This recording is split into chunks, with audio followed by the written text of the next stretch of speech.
Hello guys, ഞങ്ങളിപ്പോ കമ്പനിയിൽ നേരെ റൂമിലേക്കുള്ള യാത്രയാണ്. കാറില്ലാത്തതുകൊണ്ട് തന്നെ നടന്നിട്ട് തന്നെയാണ് ഇന്നത്തെ യാത്ര. ഇന്നത്തെ യാത്ര എന്ന് പറഞ്ഞാൽ നിങ്ങൾക്ക് കണ്ടാൽ തന്നെ അറിയാം, ഭയങ്കര ബുദ്ധിമുട്ടാണ് കേട്ടാ. വേറെ ഒന്നല്ല, പൊടിയുടെ കാര്യങ്ങളൊക്കെ കൊണ്ട് നടന്നു പോവാന്ന് പറഞ്ഞാൽ കുറച്ച് ടാസ്ക് തന്നെയാണ്. ഇവിടെ അനന്ത് കണ്ടില്ലേ, മൂക്ക് പൊതിരെ നടക്കണേ. ഇമ്മാതിരി കാറുകളൊക്കെ മെല്ലെ പോണ കാരണം ഇപ്പൊ കുഴപ്പമില്ല. കുറെ ലോറികളും അമ്മാതിരി സ്പീഡിൽ പോകാറുണ്ട്. ഇതാണ്ടാ ഞാൻ മറ്റേ കാറിൽ പോണ സമയത്ത് പറഞ്ഞായിരുന്നു, നടന്നു പോണ കുറച്ച് ടാസ്ക്കാണ്. അപ്പൊ ഞാൻ ഇപ്പൊ നടക്കണപ്പോൾ തന്നെ നിങ്ങൾക്ക് മനസ്സിലാവും പൊടി കിടന്നിട്ട് പറക്കണത്.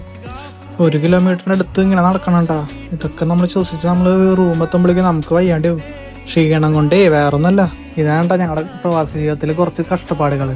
പുറമേ നോക്കുമ്പോ നല്ല രസമാണ്, പിന്നെ ഇവിടെ അനുഭവിച്ചവർക്ക് അതിന്റെ വിഷമം അറിയുള്ളൂ. വീഡിയോ കണ്ടിട്ട് നാട്ടിലെ ഫ്രണ്ട്സ് തന്നെ പറയാറുണ്ട്, ഇതെന്താടാ ആട് ജീവിതമാണോ? ജീവിതം ഒന്നല്ലെങ്കിലും അത്യാവശ്യം അടിപൊളി തന്നെയാണ്.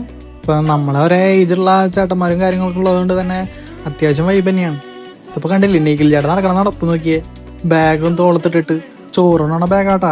ഈ ചോറ് കൊണ്ട് ബാഗ് സാധാരണ കാറിൽ പോകുമ്പോ നമ്മള് കാറിന്റെ ഡിക്കിയിൽ വെക്കും.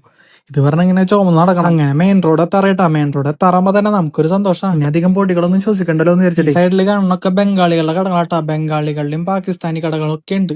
എല്ലാം ചായ കടകളാ. ഈ അത്ഭുത റെസ്റ്റോറന്റിലത്തെ ബിരിയാണിക്ക് അമ്മാതിരി ടേസ്റ്റ് തന്നെയാട്ടാ. ഇതാണ് അടുത്ത ടാസ്ക്. ഓടിയിട്ട് വേണം റോഡ് ക്രോസ് ചെയ്യാൻ, അല്ലെന്നുണ്ടെങ്കിൽ നമ്മൾ പടാവും. അമ്മാതിരി സ്പീഡല്ല, ലോറികളാണെങ്കിലും ബസ്സുകളാണെങ്കിലും കാറുകളാണെങ്കിലും വരും. ഒരു റോഡ് ക്രോസ് ചെയ്തു അടുത്ത റോഡ് ക്രോസ് ചെയ്യാൻ നിൽക്കുമ്പോഴേ അവിടെ ഒരു സാധനം വരുന്ന വോക്സ് വാഗനാണ് വരണേ.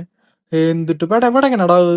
അതിന്റെ മുന്നിലൊക്കെ വെട്ടി നമ്മള് പിന്നെ ദുബായിലെത്തൂട്ടാ. അമ്മാതിരി പെടപെടച്ചിട്ടാ ആ വണ്ടി പോണേ. ഒന്നാമത്തെ കേസ്, ഇങ്ങനെ റോഡ് ക്രോസ് ചെയ്തത് ഇവിടെ നിയമവിരുദ്ധാട്ടാ. സീബ്ര ലൈൻ വിട്ട് വേറൊരു കളി ഉണ്ടാവില്ല ഇവിടെ. സീബ്ര ലൈൻ നോക്കി പോണെന്നുണ്ടെങ്കിൽ അവിടെ സിഗ്നൽ എത്തണം. സിഗ്നലിലേക്ക് തന്നെ ഒരു 1.5 കിലോമീറ്റർ ഉണ്ട്. അവിടെ നിന്ന് അങ്ങോട്ട് നടക്കാന്ന് പറഞ്ഞു കഴിഞ്ഞാൽ അതിന് ടാസ്ക്.